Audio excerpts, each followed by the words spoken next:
بسم اللہ الرحمن الرحیم، السلام علیکم۔ آج کی ہماری ورکشاپ ہے دی ٹائم کوارڈرنٹس کے اوپر۔ ٹائم کوارڈرنٹس ہمیں دیتے ہیں دی آرٹ آف پرائیورٹائزیشن، یعنی ترجیحات کا تعین۔ اس میں ہم اس کو ڈیٹیل میں ڈسکس کریں گے کہ ٹائم کوارڈرنٹس کیا ہوتے ہیں، کیوں استعمال ہوتے ہیں اور ان کا کیا فائدہ ہوتا ہے، اور کس طریقے سے ہم اپنی زندگیوں کو پرائیورٹائز کر سکتے ہیں ٹائم کوارڈرنٹس کے ذریعے۔ لیکن اس سے پہلے کچھ بنیادی چیزیں ہم دیکھ لیتے ہیں۔ سب سے پہلے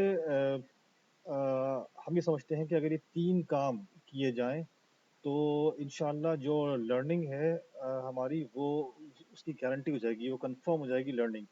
اس میں سب سے پہلی چیز ہے نوٹ ٹیکنگ۔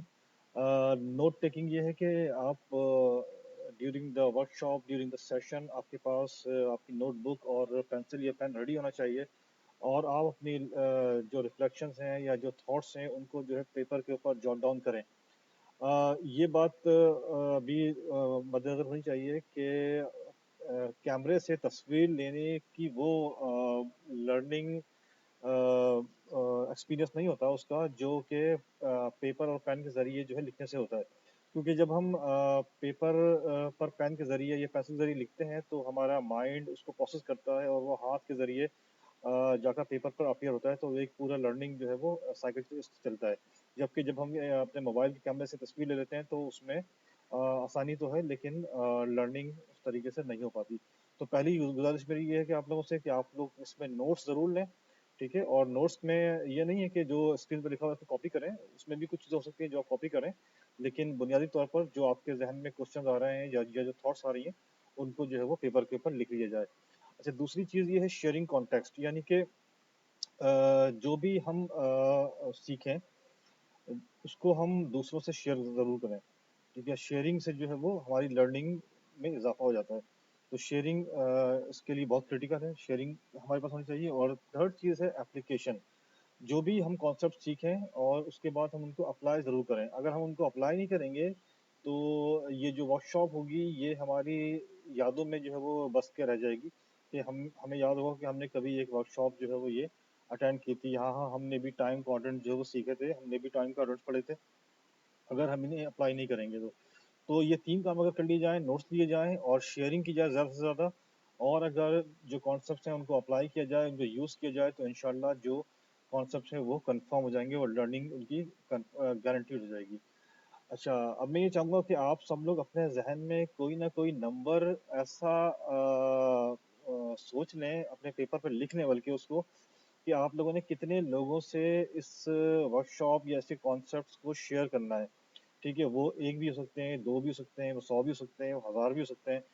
تو وہ نمبر ہمارے ذہن میں مستقل ہونا چاہیے اس پوری لرننگ ایکسپیرینس کے دوران، تاکہ ہمیں پتہ ہو کہ اتنے لوگ اپنی زندگیوں کو تبدیل کرنے کے لیے ہمارا انتظار کر رہے ہیں، اور یہ کانسیپٹ جب ہم ان کے پاس لے کر جائیں گے تو ابھی آپ دیکھیں گے بھی آگے کہ یہ لائف چینجنگ فریم ورک ہے۔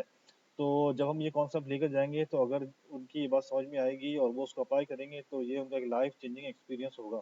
تو جب ہم یہ نمبر ہمارے سامنے ذہن میں ہوگا تو ہمارا لرننگ کا پیٹرن ڈفرینٹ ہو جائے گا۔ پھر ہم لرننگ صرف اس لیے نہیں کر رہے ہوں گے کہ ہمیں خود اس کو سمجھنا ہے، بلکہ ہم اپنا لرننگ کا بیہیویئر ڈفرینٹ کر لیں گے، اور وہ یہ ہوگا کہ ہمیں نہ صرف سمجھنا ہے بلکہ اس کو دوسروں کو تک یہ بات پہنچانی بھی ہے۔ تو میری گزارش ہے کہ کوئی نہ کوئی نمبر ہمارے سامنے جو ہے وہ آ جائے تو اس میں ہمیں آسانی رہے گی۔ اچھا، سب سے پہلے ہم یہ کرتے ہیں کہ کسی بھی جس چیز کا سوال اگر ایگزسٹ کرتا ہو تو اس کا جواب ڈھونڈنا آسان ہوتا ہے۔ تو بعض اوقات کیا ہوتا ہے کہ ہمارے پاس کسی چیز کا کوشچن ہمارے ذہن میں نہیں ہوتا، اور جب کوشچن ہی نہیں ہوتا تو ہم اس کا آنسر ڈھونڈ رہے ہوتے ہیں اور ہمیں اس میں اتنا فائدہ نہیں ہوتا۔ تو سب سے پہلے ایک سوال ہم جو ہے وہ ریز کرتے ہیں، اور کوشچن یہ ہے کہ کیا ایسا کچھ لوگ اس دنیا میں ایسا کیا کرتے ہیں کہ وہ بہت کچھ کر جاتے ہیں، اور کچھ لوگ میرے جیسے کچھ لوگ یا اکثر لوگ جو ہے ان سے ان کے 24 گھنٹے ہی مینج نہیں ہوتے۔ تو کچھ لوگ دنیا میں کس طریقے سے اتنا پرفارم کر جاتے ہیں۔ آپ کے سامنے ایک قطر کے شیخ کا نام اور تصویر آ رہی ہے، عبد الرحمن السمیت۔ آپ دیکھ سکتے ہیں یہاں پہ کہ انہوں نے کیا کیا کام کیا۔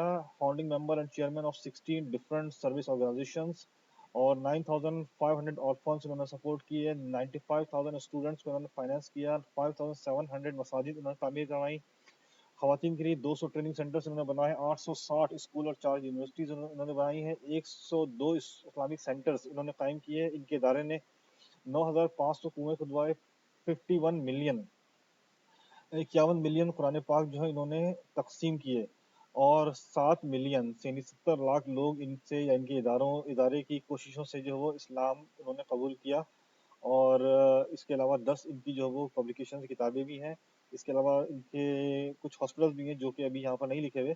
یہ سارا کا سارا کام ان کے توسط سے انہوں نے اور ان کی آرگنائزیشن نے کیا، اور زیادہ تر کام ان کا جو تھا وہ بر اعظم افریقہ کے اندر تھا۔ آپ یہ دیکھ سکتے ہیں کہ ان کا جو انتقال ہوا ہے 2013 میں ہوا ہے، اس کا مطلب ہے کہ یہ بہت پرانی شخصیت نہیں ہے۔ 2013 میں ہم سب تقریباً اپنے شعوری زندگی میں تھے، لیکن اگر آپ 2013 میں اپنے ذہن کو لے کر جائیں تو آپ دیکھیں گے کہ آپ کو کوئی میڈیا میں ایسی خبر نہیں ملے گی کہ اتنا بڑا ویژنری جو ہے وہ اس دنیا سے چلا گیا۔ یہ ایک ہمارا المیہ ہے۔ بہرحال تو اتنے کام انہوں نے اس زندگی کے اندر اپنی زندگی کے اندر کیے۔ آگے چلتے ہیں۔ ہم میں سے اکثر لوگ ان شخصیت سے واقف ہیں، ہمارے درمیان موجود ہیں مفتی تقی عثمانی صاحب۔ آپ کے سامنے کچھ ڈیٹیلز ان کی آ رہی ہیں۔ ان کی عربی کے اندر انہوں نے 14 کتابیں لکھی ہیں، اردو کے اندر انہوں نے 116 کتابیں لکھی ہیں، انگلش کے اندر انہوں نے 9 کتابیں لکھی ہیں، 10,000 سے زیادہ اسٹوڈنٹس کو انہوں نے پڑھایا ہے۔ اس کے علاوہ ایک لسٹ ہے نیچے آرگنائزیشنز کی جن میں سے بعض کے یہ ہیڈ ہیں، بعض اداروں میں یہ چیئرمین ہیں، اور بعض اداروں میں یہ شرعی ایڈوائزر ہیں، اور ہو سکتا ہے یہ لسٹ اپڈیٹ نہ ہو، لیکن بہرحال ان کی ایک پروفائل جو ہے ہمارے سامنے موجود ہے۔